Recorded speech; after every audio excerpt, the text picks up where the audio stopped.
mau nyobain just for me. Ini ada 2 varian, mie kecil dan mie lebarnya. Langsung aja kita masak selama 1,5 menit. Jangan lebih guys, kalau lebih ntar overcook, oke?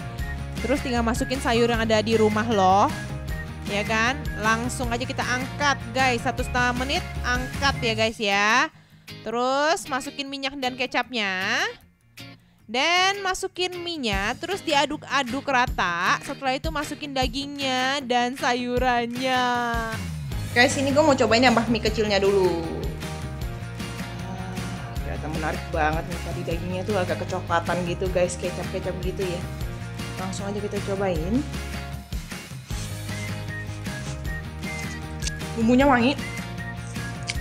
Ini ayamnya tuh berasa banget guys, rasanya nikmat. Mie-nya juga kenyal. Mantep banget sih nih. Sekarang gue mau cobain sambalnya guys. Kita cobain. Lumayan pedes. Nggak banget sih. Lumayan. Guys, ini yang varian bakmi lebarnya. Wow, lihat guys, mantep banget ya guys ya. Langsung kita cobain. Bumbunya tuh wangi. Ayamnya enak banget. Bumbu berasa. Nih, kan kecapnya. Kalian bisa tambahin juga sayur kayak gini guys.